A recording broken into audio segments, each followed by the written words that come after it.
이 새벽 예배 자리에 나오신 성도님들을 주님의 이름으로 축복합니다. 다 함께 사도신경 낭독하심으로 신앙 고백 드리겠습니다. 전능하사 천지를 만드신 하나님 아버지를 내가 믿사오며 그 외아들 우리 주 예수 그리스도를 믿사오니 이는 성령으로 잉태하사 동정녀 마리아에게 나시고 본디오 빌라도에게 고난을 받으사 십자가에 못 박혀 죽으시고 장사한 지 사흘 만에 죽은 자 가운데서 다시 살아나시며 하늘에 오르사 전능하신 하나님 우편에 앉아 계시다가 저리로서 산 자와 죽은 자를 심판하러 오시리라. 성령을 믿사오며 거룩한 공예와 성도가 서로 교통하는 것과 죄를 사하여 주시는 것과 몸이 다시 사는 것과 영원히 사는 것을 믿사옵나이다. 아멘. 다 함께 찬송가 484장 내 맘의 주여 소망 되시니 찬송하시겠습니다.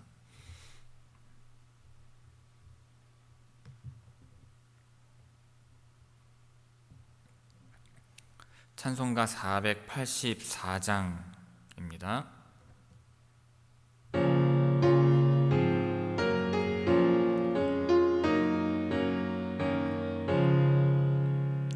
내 맘의 주여 소망 되소서. 주 없이 모든 일 헛되어라. 밤에나 낮에나 주님 생각, 잘 때나 깰 때 함께 하소서. 지혜의 주여 말씀으로서 언제나 내 안에 계십소서. 주는 내 아버지 나는 아들, 주 안에 내가 늘 함께 하네. 세상의 영광 나 안 보여도 언제나 주님은 나의 기여. 주님만 내 맘에 계시오니 영원한 주님 참기하셔라. 영원한 주님 내 승리의 주, 하늘의 기쁨을 주옵소서. 어떠한 고난이 닥쳐와도 만유의 주여 소망 되소서. 아멘.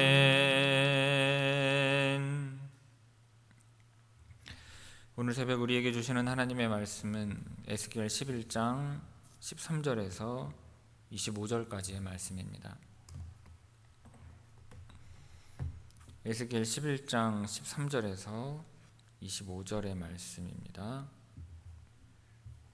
제가 봉독하겠습니다. 이에 내가 예언할 때에 브나야의 아들 블라랴가 죽기로 내가 엎드려 큰 소리로 부르짖어 이르되, 오호라 주 여호와여, 이스라엘의 남은 자를 다 멸절하고자 하시나이까 하니라. 여호와의 말씀이 내게 임하여 이르시되, 인자야, 예루살렘 주민이 내 형제 곧 내 형제와 친척과 온 이스라엘 족속을 향하여 이르기를, 너희는 여호와에게서 멀리 떠나라. 이 땅은 우리에게 주어 기업이 되게 하신 것이라 하였나니, 그런즉 너는 말하기를, 주 여호와의 말씀에 내가 비록 그들을 멀리 이방인 가운데로 쫓아내어 여러 나라에 흩었으나 그들이 도달한 나라들에서 내가 잠깐 그들에게 성소가 되리라 하셨다 하고, 너는 또 말하기를, 주 여호와의 말씀에 내가 너희를 만민 가운데에서 모으며 너희를 흩은 여러 나라 가운데에서 모아내고 이스라엘 땅을 너희에게 주리라 하셨다 하라. 그들이 그리로 가서 그 가운데 모든 미운 물건과 모든 가증한 것을 제거하여 버릴지라. 내가 그들에게 한 마음을 주고 그 속에 새 영을 주며 그 몸에서 돌 같은 마음을 제거하고 살처럼 부드러운 마음을 주어 내 율례를 따르며 내 규례를 지켜 행하게 하리니 그들은 내 백성이 되고 나는 그들의 하나님이 되리라.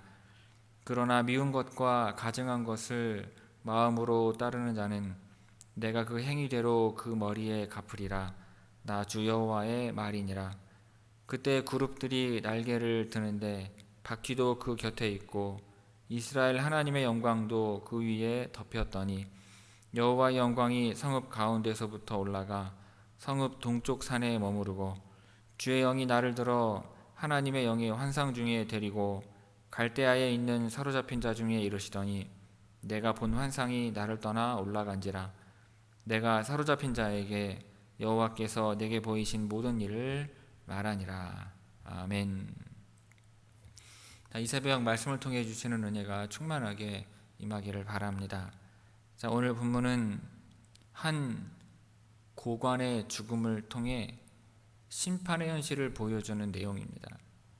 그리고 이어서 하나님께서 흩어진 백성들을 다시 모으시고 그들에게 새로운 마음과 새 영을 주시겠다는 회복의 약속을 전하십니다. 자, 13절에서 17절 말씀 봅니다. 제가 읽겠습니다. 이에 내가 예언할 때에 브나야의 아들 블라디아가 죽기로 내가 엎드려 큰 소리로 부르짖어 이르되 오호라 주 여호와여 이스라엘의 남은 자를 다 멸절하고자 하시나이까 하니라. 여호와의 말씀이 내게 임하여 이르시되 인자야 예루살렘 주민이 내 형제 곧 내 형제와 친척과 온 이스라엘 족속을 향하여 이르기를 너희는 여호와에게서 멀리 떠나라. 이 땅은 우리에게 주어 기업이 되게 하신 것이라 하였나니 그런즉 너는 말하기를 주 여호와의 말씀에 내가 비록 그들을 멀리 이방인 가운데로 쫓아내어 여러 나라에 흩었으나 그들이 도달한 나라들에서 내가 잠깐 그들에게 성소가 되리라 하셨다 하고 너는 또 말하기를 주 여호와의 말씀에 내가 너를 만민 가운데에서 모으며 너희를 흩은 여러 나라 가운데에서 모아내고 이스라엘 땅을 너희에게 주리라 하셨다 하라. 자, 이 단락은 심판의 충격적인 현실과 더불어 하나님께서 흩어진 백성들을 향해 주시는 회복의 약속이 함께 나타나는 중요한 장면입니다. 자, 13절에서 에스겔이 예언하자마자 블라디아가 죽음을 맞이합니다. 자, 블라디아는 앞선 11장 1절에 등장한 25명의 고관들 중 한 사람으로 예루살렘의 악한 조언자 중 한 사람이었습니다. 자, 그의 죽음은 하나님의 심판이 실제로 임하고 있음을 보여주는 상징적인 사건입니다. 그런데 이 장면에 큰 충격을 받은 에스겔이 땅에 엎드려 큰 소리로 부르짖으며 이스라엘의 남은 자를 다 멸절하시려 하십니까? 라고 외칩니다. 14절 15절 보면 여호와의 말씀이 이에 다시 에스겔에게 임하죠. 하나님은 예루살렘 주민들이 포로된 자들을 향해 말한 오만한 태도를 지적하십니다. 그들은 포로로 잡혀간 이들을 향해서 여호와에게서 멀어진 자들이라고 멸시하며 자신들이 남아있는 이 땅이 하나님의 기업이라고 주장을 합니다. 그러나 하나님은 오히려 흩어진 자들, 즉 멀리 이방 땅에 있는 자들을 주목하며 바라보시죠. 16절에서 하나님은 중요한 말씀을 주십니다. 내가 비록 그들을 멀리 이방인 가운데로 쫓아내어 여러 나라에 흩었으나 그들이 도달한 나라들에서 내가 잠깐 그들에게 성소가 되리라. 자, 이것은 성전이 없는 이방 땅에서도 하나님은 여전히 백성들과 함께 하시며 그들에게 임재하셔서 은혜를 베푸신다는 뜻입니다. 자, 잠깐이라고 하는 표현은 그 시간이 영원하지 않다는 오히려 희망을 내포하며 잠깐의 고난 뒤에 회복이 있음을 암시하는 것입니다. 17절에서 하나님은 분명히 선언하십니다. 내가 너희를 만민 가운데에서 모으며 이스라엘 땅을 너희에게 주리라. 이것은 단지 땅의 회복만이 아니라 하나님께서 그들을 다시 공동체로 회복시키시겠다는 약속입니다. 이 말씀은 바벨론 포로들에게 큰 위로와 소망이 되었을 것입니다. 이방 땅에 있지만 버려진 것이 아니라 여전히 하나님의 계획 안에 있다는 약속이기 때문입니다. 하나님은 흩어진 자리에서도 우리와 함께 하시는 것입니다. 우리가 머문 자리가 어디든 주님은 우리의 성소가 되어주시며 다시 돌아올 길을 예비하시는 것입니다. 그러므로 낙심 가운데 있을지라도 하나님의 약속을 붙들며 이 회복의 희망을 잃지 않도록 우리의 마음을 붙들어야 지켜야 하는 것입니다. 18절에서 21절까지의 말씀 보도록 하겠습니다. 18절에서 21절입니다. 그들이 그리로 가서 그 가운데의 모든 미운 물건과 모든 가증한 것을 제거하여 버릴지라. 내가 그들에게 한 마음을 주고 그 속에 새 영을 주며 그 몸에서 돌 같은 마음을 제거하고 살처럼 부드러운 마음을 주어 내 율례를 따르며 내 규례를 지켜 행하게 하리니 그들은 내 백성이 되고 나는 그들의 하나님이 되리라. 그러나 미운 것과 가증한 것을 마음으로 따르는 자는 내가 그 행위대로 그 머리에 갚으리라. 나 주 여호와의 말이니라. 이 단락은 포로된 이스라엘 백성들이 다시 고국 땅으로 돌아왔을 때 그들이 어떻게 변화된 공동체로 회복될지를 보여줍니다. 18절에서 하나님은 돌아온 백성들이 그 가운데의 모든 미운 물건과 모든 가증한 것을 제거할 것이라고 말씀하십니다. 여기에서 미운 물건과 가증한 것은 우상과 우상을 따르던 모든 행위를 뜻합니다. 예루살렘에서 망하기 전까지 이스라엘 백성들은 곳곳에서 우상을 세우고 섬겼습니다. 그러나 돌아온 백성들은 이전의 우상 숭배를 깨끗이 끊어낼 것입니다. 회복은 단순히 돌아오는 것으로 끝나지 않고 죄악의 흔적을 정리하는 행동으로 이어지는 것입니다. 19절에서는 하나님께서 회복된 백성에게 주실 새로운 그 내면의 변화를 구체적으로 약속하십니다. 한 마음이라는 것은 분열되지 않은 마음, 즉 하나님만을 바라보는 의지를 뜻합니다. 새 영은 하나님께서 그들 안에 직접 부어주시는 거룩한 능력으로 이전의 완고함을 녹이고 새로운 순종의 삶을 가능하게 하는 생명의 영입니다. 또한 돌 같은 마음은 무감각하고 완고한 태도를 가리키며 하나님께서는 그것을 제거하시고 살처럼 부드러운 마음을 주신다고 약속하십니다. 이것은 감동할 줄 알고 변화에 응답할 수 있는 열린 마음을 말을 합니다. 이러한 내면의 변화는 20절에서 행동의 변화로 이어집니다.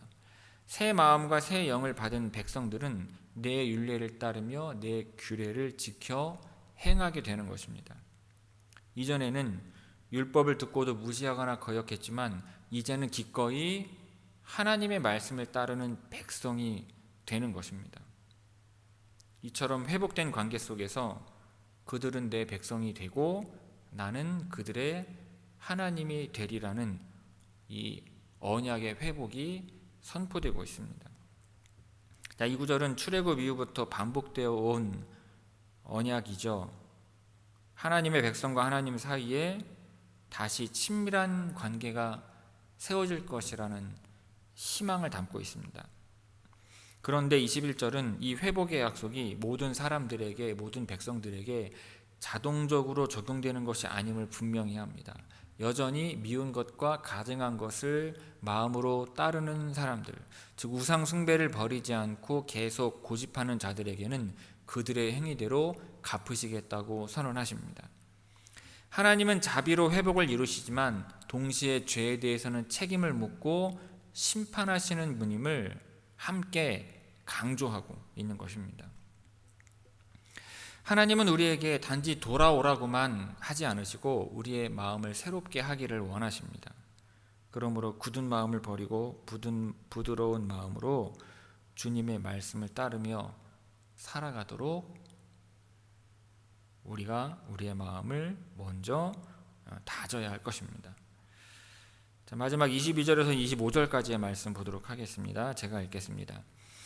그때 그룹들이 날개를 드는데 바퀴도 그 곁에 있고 이스라엘 하나님의 영광도 그 위에 덮였더니 여호와의 영광이 성읍 가운데에서부터 올라가 성읍 동쪽 산에 머무르고 주의 영이 나를 들어 하나님의 영의 환상 중에 데리고 갈대아에 있는 사로잡힌 자 중에 이르시더니 내가 본 환상이 나를 떠나 올라간지라 내가 사로잡힌 자에게 여호와께서 내게 보이신 모든 일을 말하니라. 이 단락은 에스겔 8장에서 시작된 환상의 마지막 장면입니다. 여호와의 영광이 성전과 성읍을 완전히 떠나는 장면으로 마무리가 되고 있습니다. 동시에 에스겔은 환상에서 깨어나서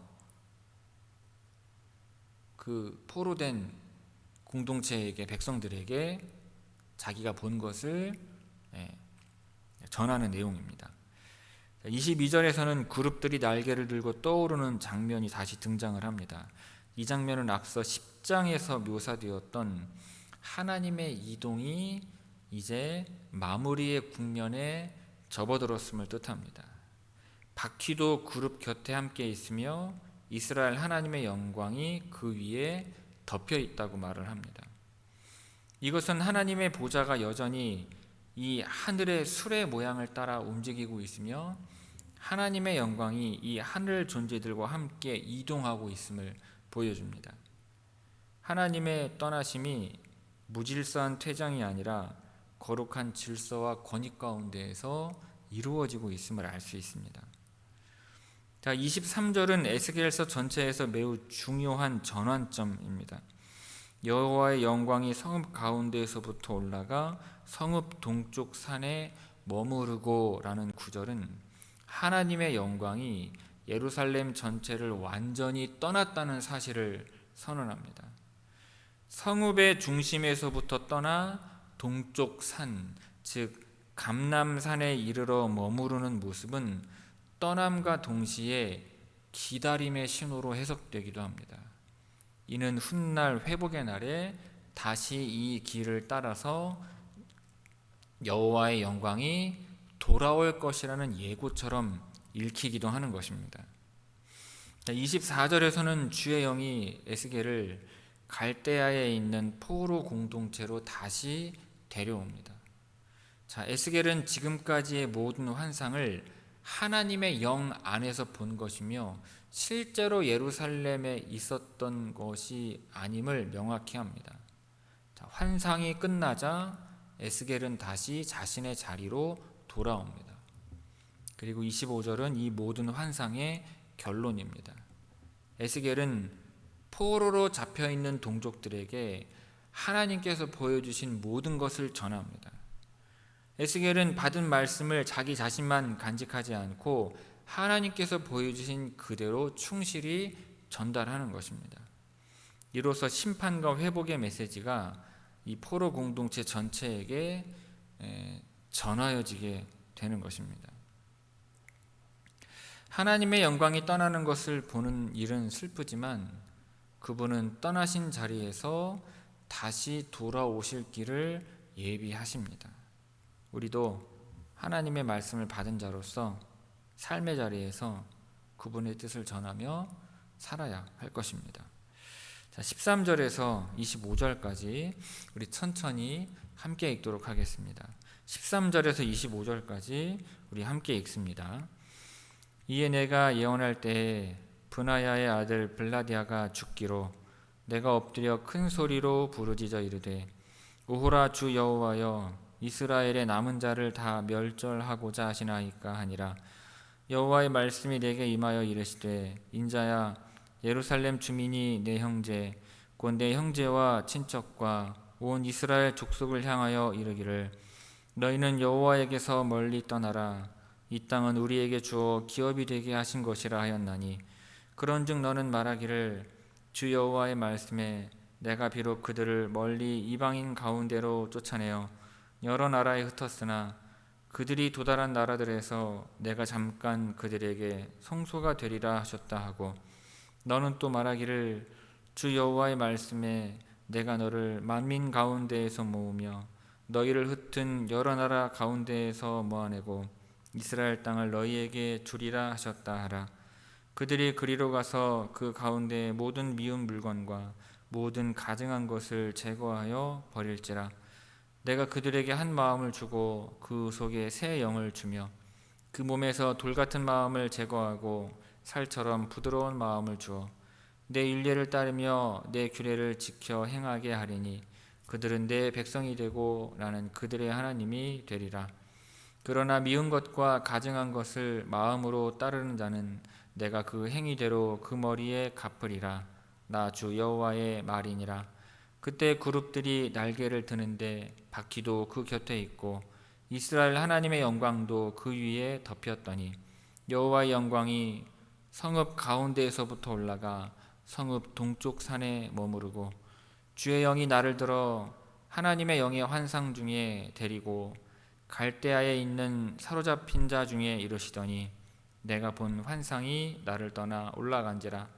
내가 사로잡힌 자에게 여호와께서 내게 보이신 모든 일을 말하니라. 아멘.